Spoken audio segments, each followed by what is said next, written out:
तो काफ़ी दिनों के बाद आज मज़ा आएगा पैदल यात्रा करने में। और आज जिस रास्ते से मैं पैदल यात्रा करने वाला हूँ, घर से हूँ मैं कि बारिश आ जाए। जब मैं अपना खोआ लेपता हूँ तो बारिश जरूर आते हैं। लिपाई करूँगा मैं कल से, वहाँ देखना सूर ने कल रात सारा साफ कर दिया। पत्थरों को जो है ना बारीकी से डिज़ाइन करके बनाया गया था। बड़े गजब तरीके के कलाकार थे हमारे पुराने टाइम के। हवा देने वाले पेड़ ही नहीं रहेंगे तो फिर कैसे हो पाएगा पहाड़ का जीवन अच्छा। तो आने वाले टाइम पे फिर शहरों वाले हाल भी पहाड़ों में हो जाएंगे। पहले ऐसा था और उसके बाद अब ऐसा हो गया है। अब जब सूख जाएगा और चमकेगा। मंदाकिनी नदी, तो आजकल मंदाकिनी नदी बिल्कुल शांत हो रखी है। बहुत कम पानी आपको देखने को मिल रहा होगा। तो जिस गाड़ी में सामान रखा हुआ था वो पूरी गाड़ी पता नहीं कहाँ गायब हो गई। तो गाइस चाय बना रहा हूँ शाम के 4 बजे की। हेलो दोस्तों, नमस्कार। क्या हाल चाल। मैं हूं प्रमोद रावत और आप सभी का स्वागत करता हूं एक और नई वीडियो में, एक नए शानदार व्लॉग के साथ। दोस्तों सुबह के 9 बजने वाले हैं। एक बार फिर अपने गांव के खूबसूरत से खेतों से व्लॉग की शुरुआत हो रही है। और अभी गांव के खूबसूरत से खेतों से मैं जा रहा हूं अगस्त मुनि की ओर, क्योंकि छत डालने की बहुत तगड़ी तैयारी चल रही है। तो छत में लाइट के जो पाइप हैं वो डालने हैं और बहुत सारा सामान है छत के लिए, वो मुझे आज लेके आना पड़ेगा। और साथ साथ में दिक्कत ये आ गई है कि मैं थोड़ा लेट हो गया हूँ। हमारे यहाँ की जो गाड़ियाँ हैं वो लगभग अभी तक अगस्मुनी चले गई होगी। तो गाड़ियों की बड़ी समस्या पहाड़ों में रहती है। सुबह जल्दी चले गए तो चले गए, नहीं तो फिर पैदल जाना पड़ेगा। जैसे कि आज मैं पैदल जाने वाला हूँ। किस्मत ही अच्छी होगी तभी जाके मुझे गाड़ी मिलेगी, नहीं तो पैदल आज पक्का है मुझे जाना है। और सामने स्क्रीन पे आप देख सकते हैं सुबह सुबह चमचमाती हुई धूप में चमकता हुआ हमारा खूबसूरत सा गाँव खमोली।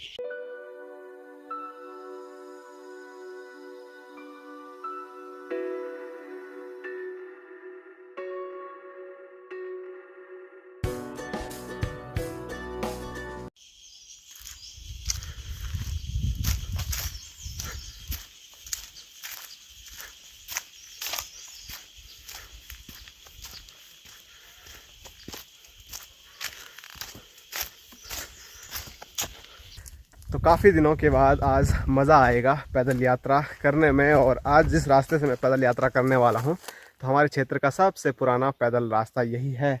आज की डेट में इस रास्ते पे शायद ही कोई चलता होगा। और ये रास्ता अगस्मुनि ही नहीं बल्कि रुमसी जाने का रास्ता भी था, मतलब जहाँ पर अपनी बुआ रहती है।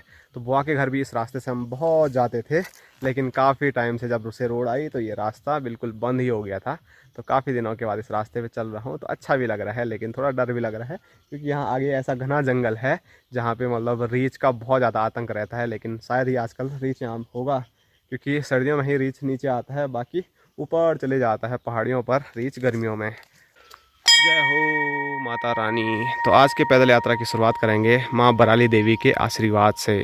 और माँ बराली देवी का जो मंदिर है, पहले यही मंदिर था, लेकिन जब से रोड बनी है तो ठीक इसी मंदिर के नीचे मैंने रोड पे भी आपको माँ बराली देवी का खूबसूरत सा मंदिर दिखाया था। तो बाद में माता रानी का वहाँ पर मंदिर बनाना पड़ा। कुछ मतलब दिक्कत आ रही थी रोड बनाने में या क्या हो रहा था, मैंने ऐसे ही कुछ सुना था। प्रॉपर जानकारी तो मुझे अभी है नहीं, तो मैं उस पर ज़्यादा बोल नहीं सकूँगा। लेकिन पुराना जो प्राचीन मंदिर है माँ बराली देवी का, वो यहीं पर है।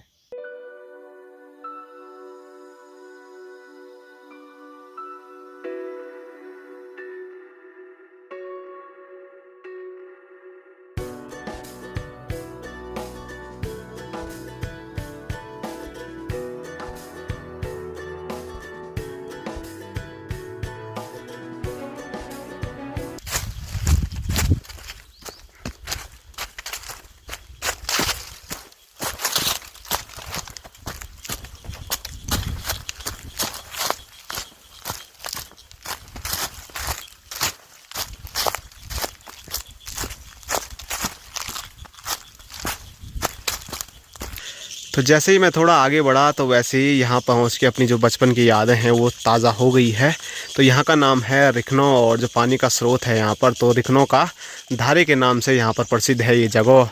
क्योंकि यहाँ पर आप देख सकते हैं पानी का एक पौराणिक धारा है, जो कि बिल्कुल पत्थर से देखो क्या डिज़ाइन करके बनाया गया है। फिलहाल अब पानी काफ़ी ज़्यादा कम हो गया है यहाँ पर, और ये पाइप भी लगाया गया है। नहीं तो बड़ा फोर्स से पानी आता था और बिल्कुल मतलब ऐसा लगता था किसी के मुँह से एकदम पानी की जो धार है वो आ रही है। लेकिन अब पानी कम हो गया है तो इसीलिए पाइप लगा दिया है, नहीं तो पानी रिस के मतलब दीवार पे जा रहा होगा, इसीलिए ये व्यवस्था करनी पड़ी।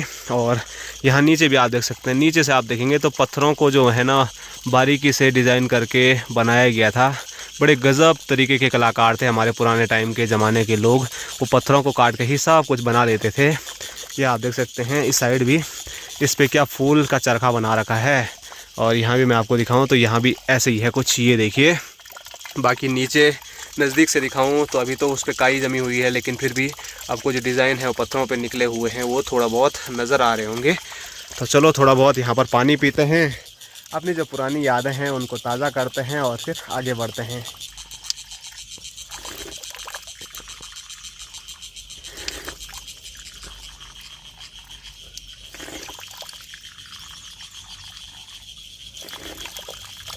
आहा, मज़ा आ गया।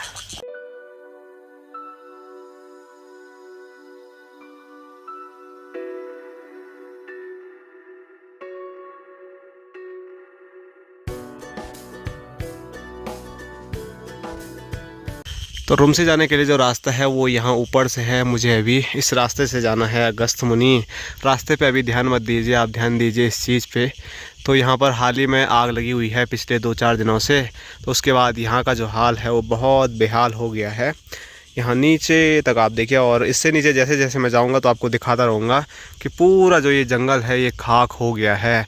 वनस्पति का नुकसान तो हुआ है जो कि स्क्रीन पे भी आप देख सकते हैं, लेकिन आप सोचिए इस वनस्पति पे जो अपना जीवन यापन करते हैं, जो छोटे छोटे जीव रहे होंगे इस जंगल में, उनके क्या हाल हुए होंगे। पेड़ों पे घोंसले रहे होंगे, उनमें बच्चे रहे होंगे, उनमें अंडे रहे होंगे, तो वो अंडे जल कर भी पूरे खाक हो गए होंगे। तो कितना ज़्यादा नुकसान वनस्पति को हुआ है और वनस्पति के साथ साथ इन छोटे छोटे जीव जंतुओं का हुआ है। तो ये सोच के ना थोड़ा दिल दुखी हो जाता है कि आग लगाने के लिए कोई लगा देते हैं, लेकिन ये नहीं सोचते हैं कि उससे पर्यावरण को कितना ज़्यादा नुकसान पहुँचेगा, जो उसमें रहने वाले जीव जंतुओं पर क्या असर पड़ेगा, जो मतलब जल गए होंगे यहाँ पर उन पे क्या बीती होगी। साथ साथ में अभी हमारे ऐसे ही अगर ऐसी आग लगती रहेगी तो हमारी हालत क्या हो जाएगी। हम सोचते हैं पहाड़ों में क्या ठंडी ठंडी हवाएं खाते हैं हम, बिना एसी बिना फ्रिज के रहते हैं, बिना पंखे के रहते हैं। तो आने वाले टाइम पे वो कैसे संभव हो पाएगा जब ऐसी धड़कती आग लग जाएगी पूरे जंगलों में, हवा देने वाले पेड़ ही नहीं रहेंगे, तो फिर कैसे हो पाएगा पहाड़ का जीवन अच्छा। तो आने वाले टाइम पे फिर शहरों वाले हाल भी पहाड़ों में हो जाएंगे जैसे कि अभी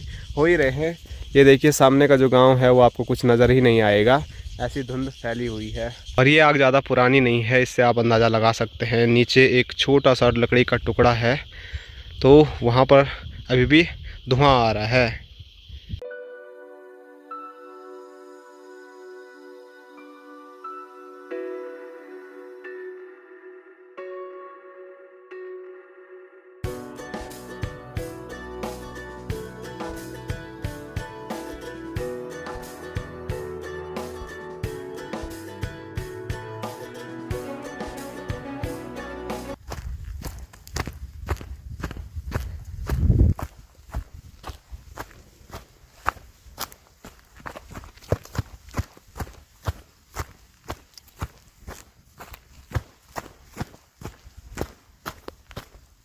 तो चलते चलते लगभग मुझे 50 मिनट से ऊपर हो गए हैं, और जो ये जलता हुआ जंगल है मेरा पीछा छोड़ ही नहीं रहा है।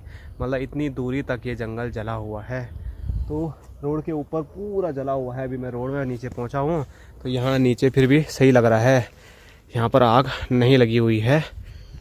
नहीं तो भाई उस टाइम से थक गया था मैं देख देख के कि कितना जंगल जला हुआ है।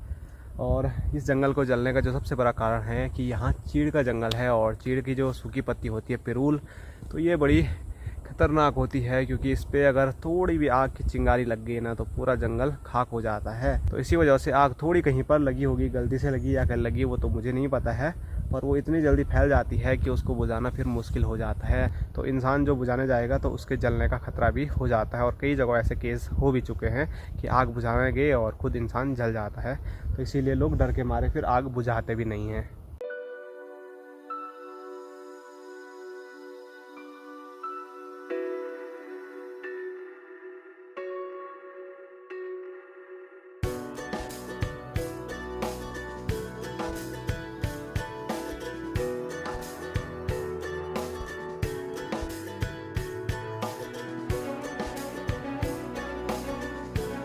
दोस्तों लगभग 1.5 घंटा चलने के बाद फाइनली अभी मैं पहुंचने वाला हूं नेशनल हाईवे 107 केदारनाथ वाले में।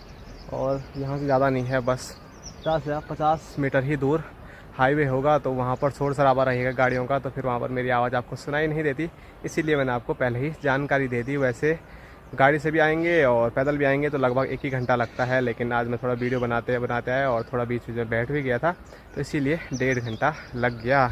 और बाकी मैं आपको यहाँ नीचे दिखाऊँ तो सामने आपको जो मार्केट नज़र आ रहा है तो वो है गंगानगर मार्केट, और वहाँ से 1 किलोमीटर दूर होगा मेन मार्केट अगस्त्यमुनि। और यहाँ दिखाऊँ नीचे तो ये देखिए मंदाकिनी नदी। तो आजकल मंदाकिनी नदी बिल्कुल शांत हो रखी है, बहुत कम पानी आपको देखने को मिल रहा होगा। और ये पानी कम इसलिए भी हो रखा है आजकल क्योंकि आगे कुंड में डैम बन गया है, तो वहाँ पर पानी रोक देते हैं, लेकिन मानसून में बारिश जब आती है बहुत तगड़ी वाली तो उसके बाद वो पानी खोलना पड़ता है और फिर अपनी मंदाकिनी नदी जो है वो दोबारा फिर उफान पे देखने को मिलती है। तो चलो थोड़ा छाया है यहाँ पे तो रुकता हूँ और उसके बाद सीधे भागता हूँ अगस्त्यमुनि की ओर। काम फटाफट निपटाना है क्योंकि वो पाइप लेके वापसी अभी जल्दी भी घर जाना है। आज लगेंगे या नहीं लगेंगे वो तो पता नहीं, लेकिन बोल रखा था जल्दी लेके आना, बल्कि क्या पता आज ही लगा दे।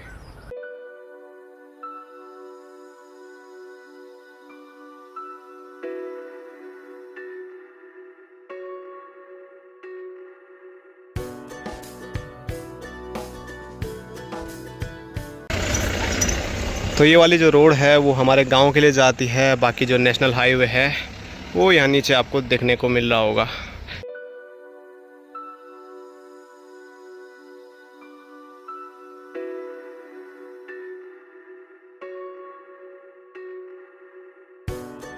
दोस्तों शाम के 3:30 हो रहे हैं और अगस्त्यमुनि से वापसी में पहुंच चुका हूं अपने गांव के पैदल रास्ते पे। और मार्केट में ऐसी भागदौड़ होती है ना, मतलब वीडियो बनाने की फुर्सत ही नहीं मिलती है। और आज भागदौड़ सुबह से ही कुछ ज़्यादा ही चल रही है। पहले तो मैं पैदल गया और फिर मार्केट में जैसे ही मैंने सारा सामान ख़रीदा और वो गाड़ी में रखा, कुछ और सामान था उसको लेने के लिए मैं मार्केट गया और वापसी पहुँचा तो जिस गाड़ी में सामान रखा हुआ था वो पूरी गाड़ी पता नहीं कहाँ गायब हो गई। तो मेरी हालत ख़राब हो गई थी क्योंकि काफ़ी महंगा सामान था और गाड़ी गायब वहाँ से। तो ऐसा नहीं है कि गाड़ी वाले दूर के हैं, लेकिन फिर भी हो जाता है कि वो सामान कहाँ रखेंगे, कहाँ उतारेंगे, फिर कहाँ से मैं अपने घर लेके जाऊंगा, तो बड़ी टेंशन हो जाती है। लेकिन जिनकी गाड़ी में मैंने रखा हुआ था वो इतने अच्छे इंसान हैं कि सवारी हो ना हो, लेकिन उन्होंने जो मेरा सामान है वो पहुंचाने का जिम्मा लिया मेरे स्टेशन तक। और मैंने भाई साहब को कॉल कर ही दिया था तो भाई साहब भी उसी टाइम पहुँचे और वो भी उसी टाइम पर पहुँचे। तो एकदम अच्छे टाइम पर दोनों का मिलन हुआ और फिर भाई साहब वो सारा सामान उठा के गाँव के लिए भी लेके जा चुके हैं। और मैं फिर दूसरी गाड़ी में आया और मेरे पास ज़्यादा सामान है नहीं, तो आप देख सकते हैं थोड़ा ये तार है 5 किलो और साथ साथ में थोड़ा घर के लिए साग सब्जी और दाल में मार्केट से कुछ खरीद के लाया, तो वही है मेरे पास। और मार्केट में कुछ काम करो ना करो लेकिन भागदौड़ इतनी हो जाती है कि उसी में आदमी पूरा थक जाता है इधर उधर करते करते। बाकी हमारे गाँव का पैदल रास्ता भी चढ़ाई वाला है, तभी उसको चढ़ते हैं धीरे धीरे करके। और मार्केट में ऐसी हालत ख़राब हो रही है ना, गर्मी से ऐसी उमस हो रही है, हवा का तो वहाँ नामो निशान ही नहीं है कहीं। लेकिन जैसे ही मैं वापसी यहाँ पर पहुँचा, यहाँ पर थोड़ा बैठा हुआ हूँ और आपसे बात कर रहा हूँ, तो यहाँ पर ठंडी ठंडी हवा चल रही है, तो मज़ा आ रहा है।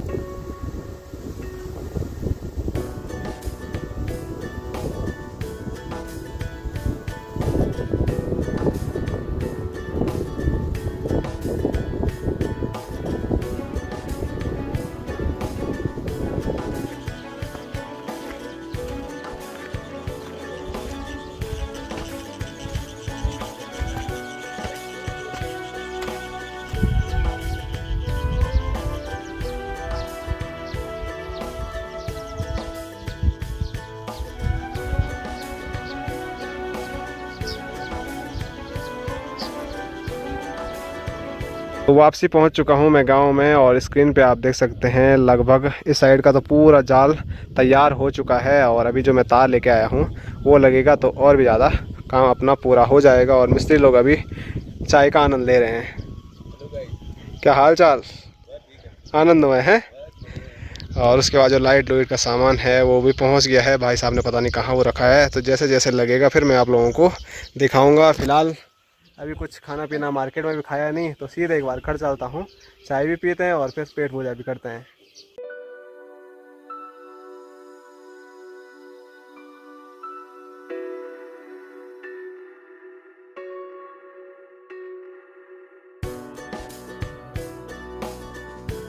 हेलो बोटी, हेलो बोटी, हम घर आ गए बोटी, हम घर आ गए। Hello hello hello hello hello. तो यहाँ अपने बापूजी भी नींद से उठते हुए बाहर आ रहे हैं। हेलो गाइस, बुखार आ गया। बुखार आ गया? थोड़ा थोड़ा लग रहा है। लग रहा है कि आ गया। और यहाँ अंदर दिखाऊं तो यहाँ पर अपनी माँ है। लोग आई चाय बना रहा हूँ शाम की 4 बजे की। 4 बजे की? ठीक है लाओ, तब थकान लग गई। मेरे लिए खाना भी है, बात है उसके बनोने भी नहीं खाया। न मिस्त्री लोगों के लिए चाय बना रही है बोल, तो मिस्त्री लोगों ने तो पी ली चाय। हमारी चाय कहाँ पे, तो वो वैसे बोलेंगे कि हमने पी लिया, आप नहीं हमारी चाय तो हमारा टाइम है ना, हम दो तीन चाय तो हम दे ही देंगे। तो अभी मिस्त्री लोग जो चाय पी रहे थे वो चाचा लोगों ने दी होगी। तो अभी हमारी चाय अब जा रही है। हमारा टाइम फिक्स है शाम के 4 बजे और सुबह के 10 बजे 9 बजे, और कभी कभी तीसरी चाय भी हो जाती है। वैसे मिस्त्री लोग चाय पीना ज़्यादा पसंद भी नहीं करते हैं, थोड़ा थोड़ा लाओ बस। चाय तो बार बार पीता वो, थोड़ा थोड़ा चाहिए बस, बार बार चाहिए। अच्छा, बार बार चाहिए? अब बार बार कैसे होगा तब?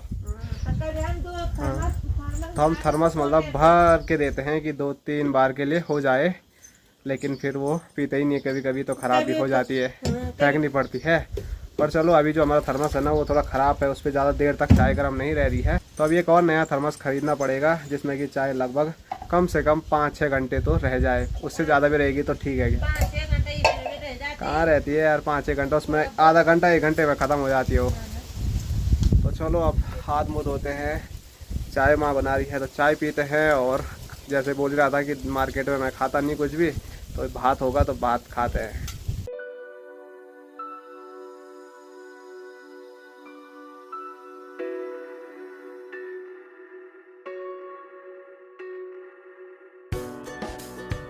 तो अभी चाय पी के और मस्त पेट पूजा करने के बाद मैं वापसी पहुंच चुका हूं अपनी नई मकान वाली जगह पे। और अभी भी यहां पर जो काम है वो बहुत स्पीड से चल रहा है, बहुत तगड़ा चल रहा है जाल बांधने का। तो ये आप देख सकते हैं पूरा इस साइड का हो गया है। अभी नीचे साइड थोड़ा बचा हुआ है, तो मिस्त्री लोग लगे हुए हैं। और यहाँ मैं आपको दिखाऊँ तो आप लोग पूछ रहे थे कि ये खाली जगह यहाँ पर क्यों छोड़ी हुई है। तो ये जाएगी ऊपर छत तक सीढ़ी, और भविष्य में कुछ यहाँ पर ऊपर और हम बनाएंगे तो उसके लिए भी यहीं से सब सीढ़ी का होगा।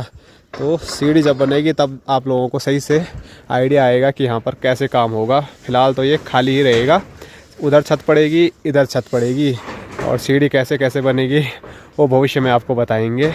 और कई लोग बोल रहे थे कि जो लंबाई में ऐसे में सरिया है ना वो आप 4 सूत का लगाना, तो हमने पहले से ही 4 सूत का लगाया हुआ है। ये आप देख सकते हैं पूरा जो ऐसे में है वो 4 सूत का है और ऐसे में 3 सूत का है।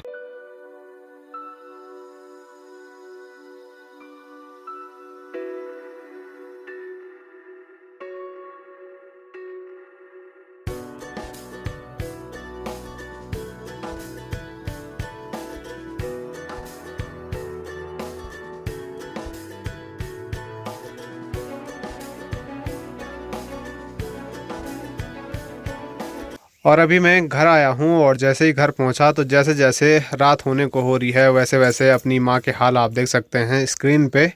तो वैसे वैसे घसाई पे लगी हुई है पूरी चौक की। अभी मैं लम्हा टाइम ऐसे इसके लिए घर से हूँ मैं कि बारिश आ जाए। जब मैं अपना खोआ लेपता हूँ तो बारिश जरूर आते हैं। बारिश चाहिए, बारिश चाहिए। हाँ, अब बारिश आएगी तो छत कैसे होगी तुम्हारी? उस दिन तो आ जाएगी, कल आ जाएंगे। अच्छा, तो चलो माँ बोल रही है हमारा ये लिपान करते हैं और बारिश आती है। तो माँ की किस्मत हमेशा ऐसी है। बल माँ जब घिसाई लिपाई करती है तो बारिश आती है। तो माँ उसी के लिए घिसाई लिपाई कर रही है। काफ़ी दिनों से बारिश नहीं आई है, तो आज माँ देखना चाह रही है शाम के टाइम पे क्या मेरी घिसाई लिपाई करने के बाद बारिश आज भी आती है या सिर्फ वो कभी कभी तुक्का ही लगता है। मैंने तो कैसे होता, जब घाम लगा हुआ था सुबह क्या चकमका, शाम को बारिश आ जाती। मतलब किस्मत ही खराब है मतलब है। तो तब आजमा रहा हूँ मैं आज। ठीक है। और हमारे पहाड़ों में चौक की घसाई लिपाई आप देख सकते हैं वो की जाती है मिट्टी और गोबर को मिक्स करके। और क्यों की जाती है? अब हमारा गेहूँ हो रहा है ना, हाँ, खेत में गेहूँ की लवाई करेगी, दे करेगा, हाँ। करेगा और क्या करेंगा? मुट्ठी। मुट्ठी। तो अभी आने वाले टाइम पे कुछ दिनों के बाद गेहूं की लवाई होगी और उसकी बहुत लंबी प्रोसेस होती है, उसकी मुट्ठी बनानी होती है, साथ साथ में बहुत सारी प्रक्रिया होती है। वो आने वाले टाइम पे हम आपको दिखाएंगे और उसके जो बीज हैं वो कहीं जो चौक पे खड्डे हो रखे हैं उसमें ना घुस जाए, इसीलिए ये लिपाई करनी बहुत ज़रूरी हो जाती है। ये अभी लिपाई करूँगा मैं, कल से वहाँ देखना सूंगर ने कल रात सारा साफ कर दिया। अच्छा, इसीलिए जल्दबाजी चल रही है। तो माँ का कहना है ज़्यादा टाइम नहीं, अभी घसाई लिपाई कर रही है। रात को अगर सूख जाता है, बारिश नहीं आती है, तो उसके बाद कल से लवाई शुरू हो जाएगी गेहूं की और फिर से मतलब बहुत तेज़ी से सब काम करना पड़ेगा, क्योंकि कल रात को सूअर आए और उन्होंने एक पूरा खेत बर्बाद कर दिया हमारा।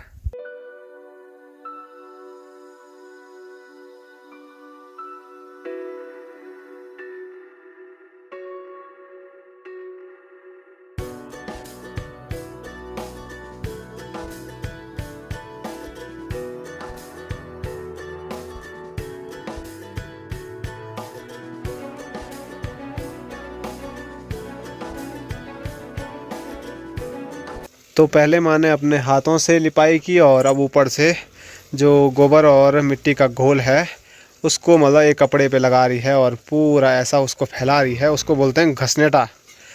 तो उससे पूरा देखो किस प्रकार से प्लेन हो रहा है, मतलब फिनिशिंग ऐसी आ रही है। जैसे लेंटर में वो नहीं करते हैं टीप, टीप, हाँ इसमें वो ऐसे होता है। पहले छत डालते हैं उसके ऊपर, जैसे होता है ना दीवारों पे प्लस्तर करते हैं, फिनिशिंग निकालते हैं, तो वैसे ही इसमें भी करनी पड़ती है। बल ये आप देख सकते हैं, पहले ऐसा था और उसके बाद अब ऐसा हो गया है। अब जब सूख जाएगा और चमकेगा, ये देखो।